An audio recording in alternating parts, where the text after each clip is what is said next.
Күн сайын бакчадан же мектептен келген перзентиңизге кана балам, бүгүн эмнени үйрөндүң деген суроону бердиңизби?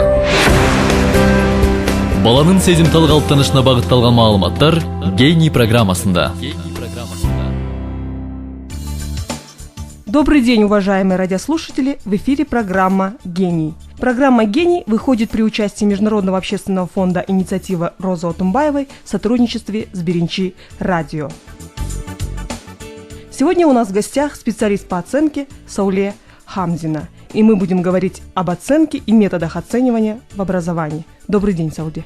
Здравствуйте. Вопрос об оценке качества обучения в настоящее время приобретает особую актуальность в связи с поиском эффективных механизмов устойчивого развития системы образования. Сауле, что сегодня оценка в школе? Очень хороший вопрос. На самом деле это очень важный, оценка вообще, оценка и оценивание очень важный механизм влияния на качество образования. И в связи с тем, что наше образование в школе, по крайней мере, сейчас переходит с сознательного, скажем так, подхода на компетентностно ориентированный, оценка, вот с моей точки зрения, приобретает еще большую значимость. Почему? Потому что роль оценивания возрастает, так как она не просто оценивание не просто помогает замерить достижение результата, достижение ученика, но и сориентировать ученика, направить его, потому что мы оцениваем то, что ценим. Да? И мы показываем оценкой, что же ценится в школьном образовании. Если сейчас мы говорим о том, что ценится не просто не накопление знаний, а ценится формирование самостоятельности, умение учиться, умение коммуницировать, умение находить информацию и так далее, то, соответственно, и оценка, и то, как учитель оценивает, направляет и ориентирует ученика, а на что ему больше нужно обратить внимание. Поэтому оценивание, с одной стороны, как рычаг формирования именно нужных компетентностей, это раз. Потом это очень мощный мотивирующий, стимулирующий фактор. Особенно для наших учеников вот эту мотивацию, желание учиться нужно создавать и поддерживать с начальной школы, если не сказать даже с предшкольной ступени. Именно ориентир на оценивание, именно ориентир на, скажем, внутреннюю мотивацию, на желание учиться, а не на внешние стимулы, которые очень часто у нас подменяет отметка. Вот в этом смысле вот все-таки нужно разделять, наверное, понятие отметки и оценки, да, потому что когда мы говорим сейчас об оценке, мы говорим не о пятибалльной шкале и вообще не о отметке, потому что отметка – это некоторая метка, да, некоторый значок, который вот фиксирует, что ученик, в какой степени он соответствовал ожиданиям, да, например, учителя. Причем же непонятно, какие это ожидания, какие критерии и так далее. Поэтому более в широком смысле будем говорить об оценивании как о такой, скажем, виде деятельности и учителя, и ученика, потому что он участвует в оценивании, как оценивая самого себя, оценивая своих товарищей. Это такой процесс, в котором мы получаем информацию, получаем обратную связь, которую используем для улучшения своей работы. То есть вот в таком широком понимании вот сейчас трактуется оценка у нас в школе. Но говоря вот о школьном образовании, все равно у нас до сих пор как бы пятибалльная система, то есть двоечники, троечники, да, там отличники. Вот насколько сегодня форма оценивания в школе по пятибалльной системе соответствует реалиям образования? Знаете, вокруг 5 баллов уже давно идет дискуссия, в том числе в нашей стране, да, потому что у нас как бы наследие советской системы образования вот осталось еще и вот в 5-бальной шкале, хотя многие страны перевели свои системы на другую шкалу. Но, знаете, на самом деле, мне кажется, действительно есть такая проблема, потому что 5 баллов не охватывает вот всех возможных, скажем так, различий между знаниями, умениями, компетентностями, навыками учащихся. Да? И мы знаем, что на самом деле это даже не 5-бальная шкала, а 3-бальная шкала, так как единица за оценку не считается, двойку наши учителя опасаются ставить, то есть фактически это 3, 4 и 5, и что внутри каждой отметки находится, какой вот огромнейший диапазон, это вот мы знаем, так как у нас есть дети, и мы все проходили через школу.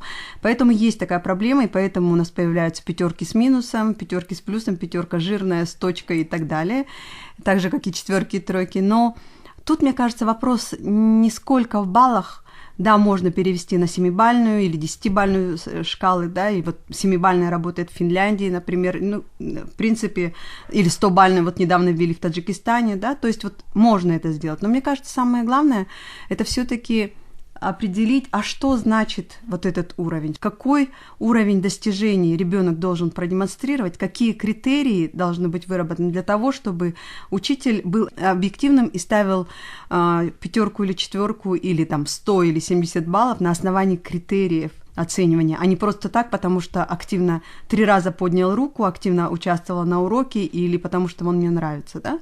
То есть должно быть наполнение, именно критериальное.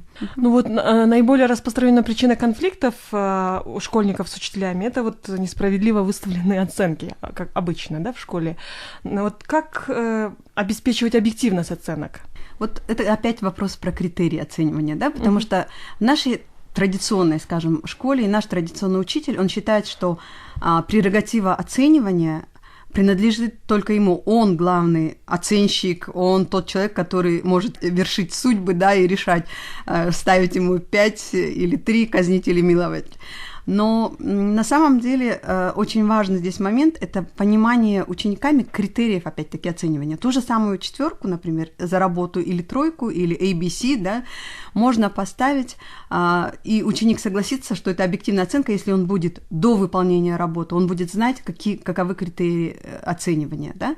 Если у нас за сочинение, которое идет по, например, по языку, или наоборот, творческое сочинение по литературе, ставят параллельно еще оценку за грамматику, да, то есть это значит, уже идет какое-то смешение критериев. Вот как у ребенка выбор, то ли дать как бы размах своему творчеству, да, то ли зациклиться на грамматике, потому что это все, это разные критерии. И если ребенок будет знать, что эта работа оценивается по параметру самостоятельности или содержательности, или там по структуре, соответствия определенной структуре, или какие-то четкие критерии, которые понятны ученикам, если они выставлены, то проблем не будет по поводу конфликтов или там споров или объективности учителя, да? То есть здесь будет все понятно.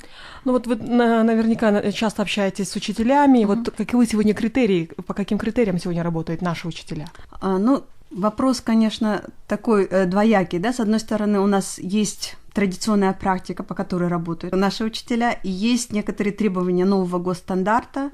Вот было хорошо бы, если бы вот про новый госстандарт тоже связки сказали. Дело в том, что, пожалуй, это первый документ, первый госстандарт, в котором так прописаны именно требования к оцениванию и определены виды оценивания, которые должны использоваться. Это и диагностическое, и формативное или формирующее оценивание, и суммативное или итоговое оценивание.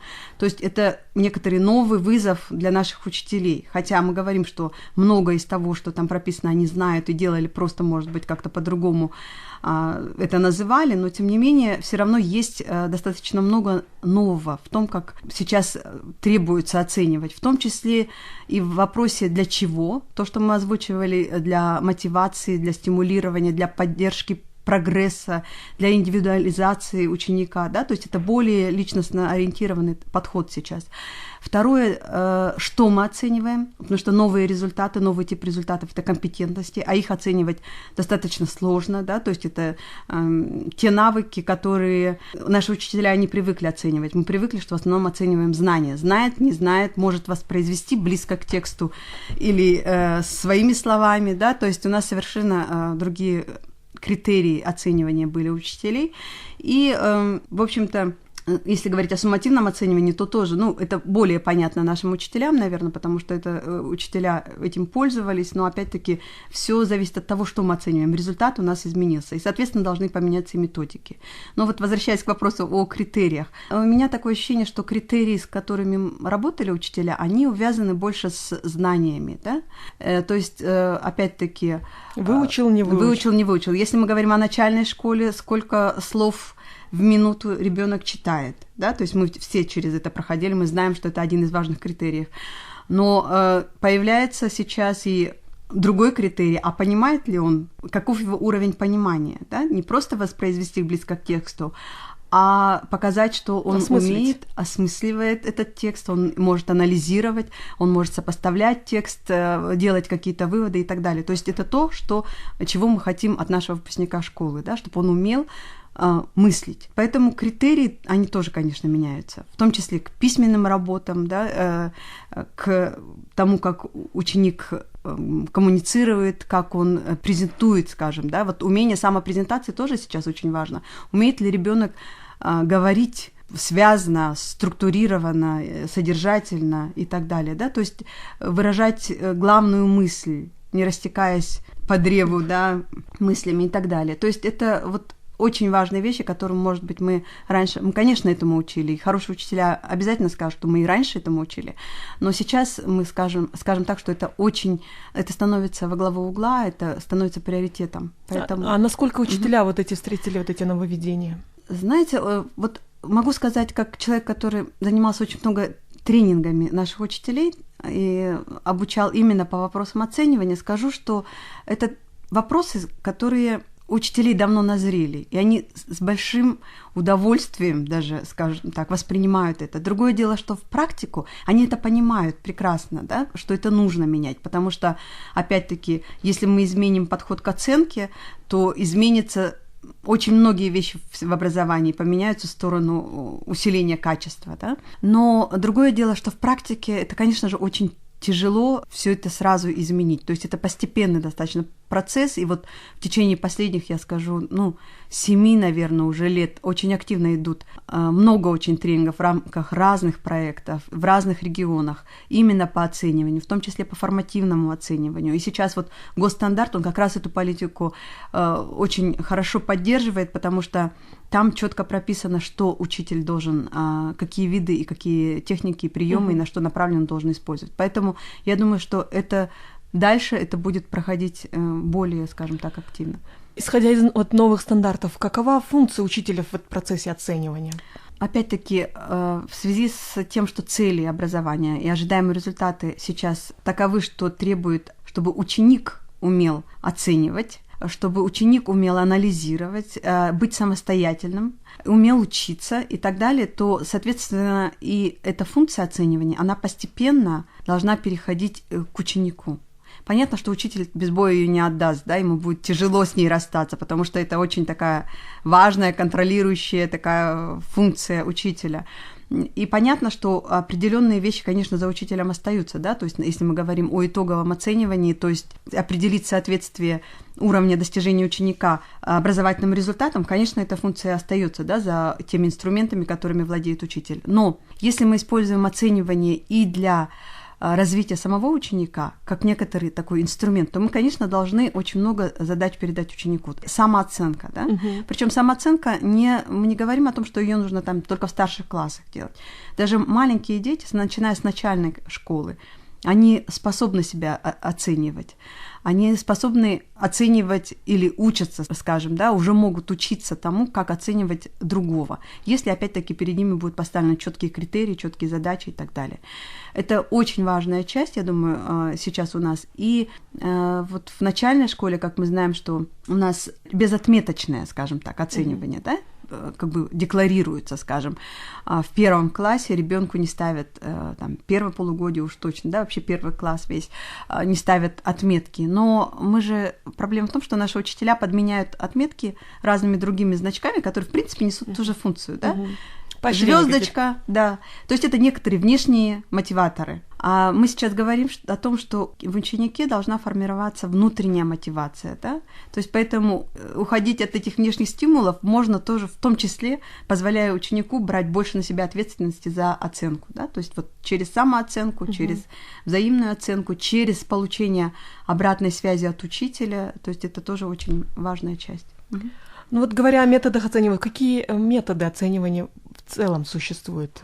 Вы знаете, методов оценивания очень много, поэтому вот их перечислять, наверное, не имеет смысла. Но наиболее вот эффективные с точки зрения школьного образования, вот, может быть, какие-то есть мировые примеры? Ну, скажем, опять-таки, есть, вот если говорить о видах, да, все-таки о более крупной категории, вот сейчас есть такие исследования, которые показывают, что формативное оценивание или формирующее промежуточное, которое является частью учебного процесса, оно становится более важным, более эффективным, чем суммативное оценивание. Да? Ну, я имею в виду для того, чтобы ребенок достиг желаемого результата. То есть суммативное или итоговое оценивание, оно как бы фиксирует только результат. Самое важное, как идет процесс оценивания, как идет процесс обучения. И именно промежуточное оценивание, а это обратная связь учителя, это качественная, поддерживающая, развернутая обратная связь учителя. То есть ученик, когда что-то делает, он не просто ему говорят «садись 5», как у нас, или «садись 3», плохо, и все, да. А на самом деле за вот этим словом, да, хорошо это или там еще как-то должна идти обратная связь. Это значит, учитель должен рассказать, а почему так, объяснить, почему, чего не хватило ученику для того, чтобы стать как бы на ступеньку выше. И что ему нужно сделать, чтобы вот на эту ступеньку подняться. То есть это развернутая обратная связь, и это прием или, может быть, часть формативного оценивания, с моей точки зрения, очень важна. Если наши учителя все, я понимаю, что учителя скажут, у нас 40 детей в классе, и всем обратную связь, если мы будем давать, мы ничего не будем успевать.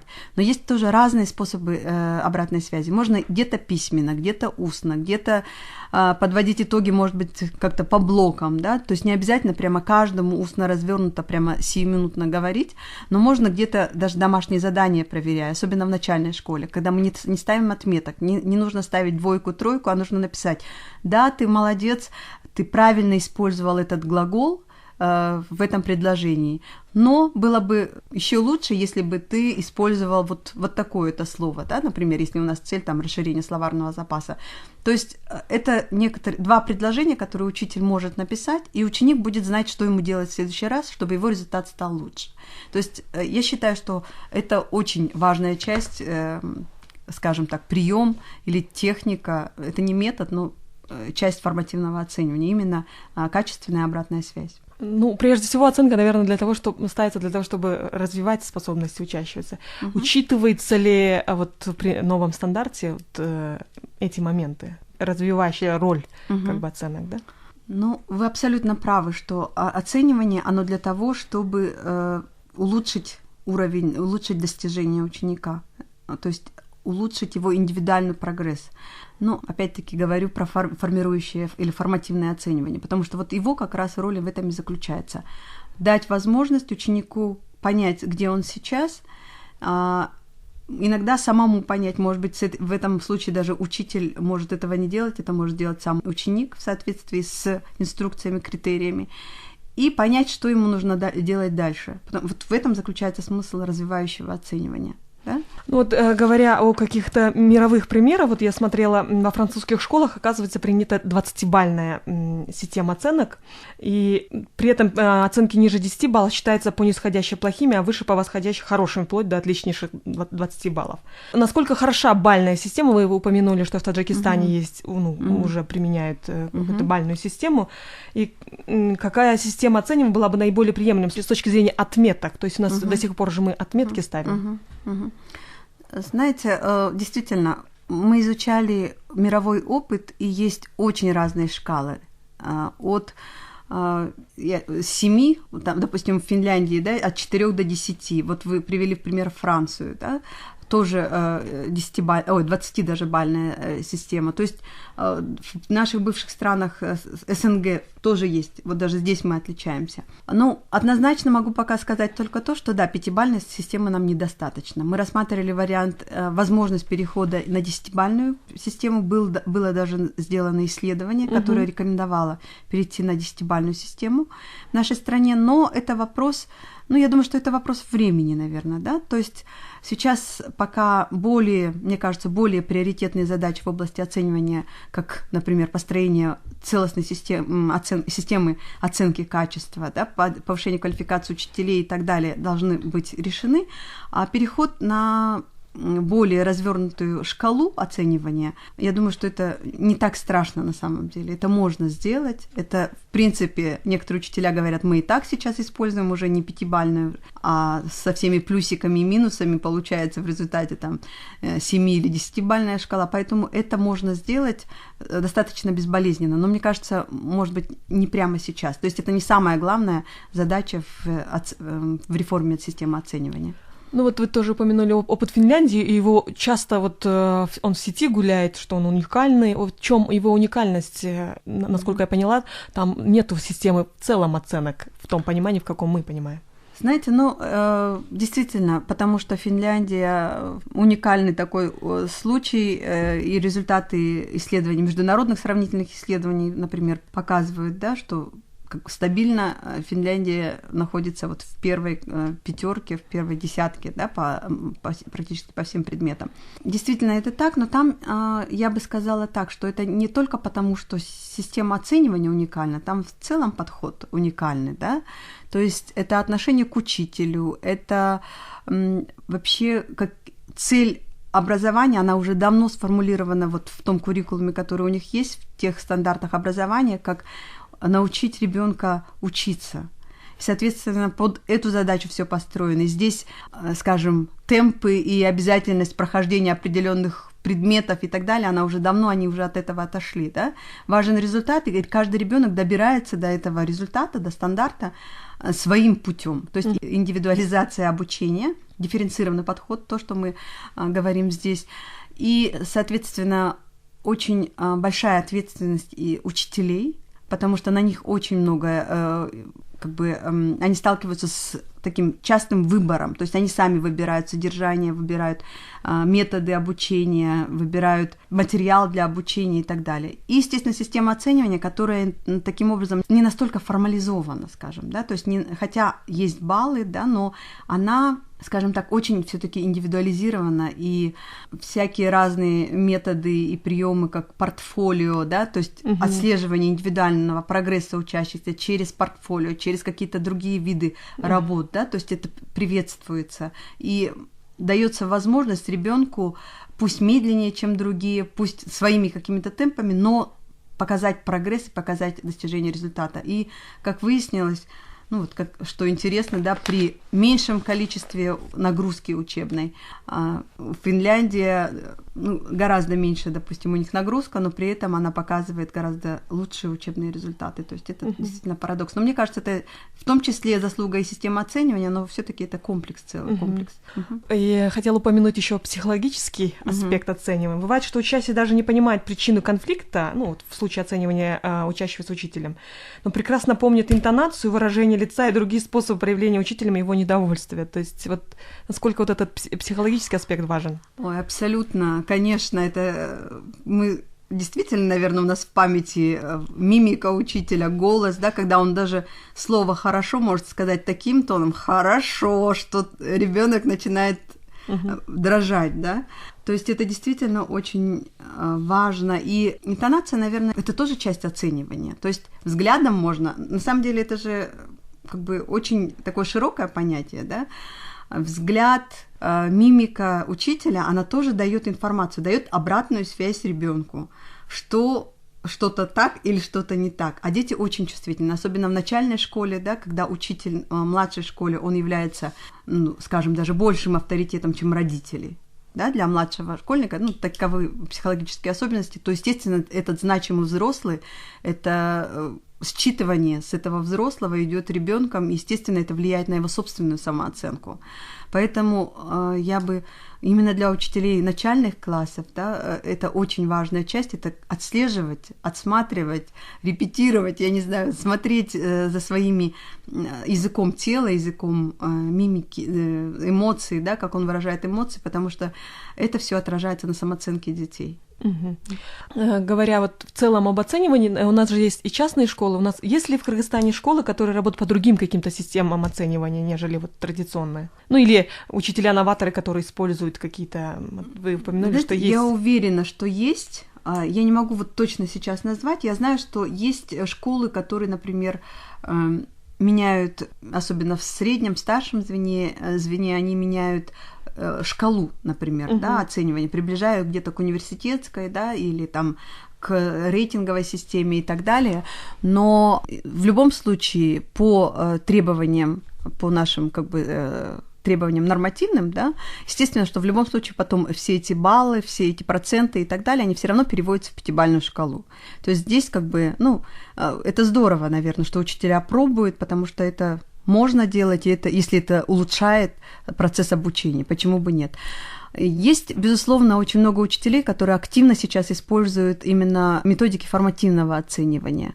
Есть учителя, которые очень хорошо работают над разработкой именно таких измерительных материалов, да, потому что очень важно разработать правильный измеритель и правильный какой-то тест, какой-то инструмент, который помогал бы ученику проверить, скажем, самому себя, учителю получить какую-то информацию и так далее. То есть учителя над этим работают. Я не могу сказать, что вот эта школа так работает, другая по-другому, но я знаю, что учителя, которые проходили обучение, которые пробуют это все делать, есть такие учителя, и это, наверное, здорово.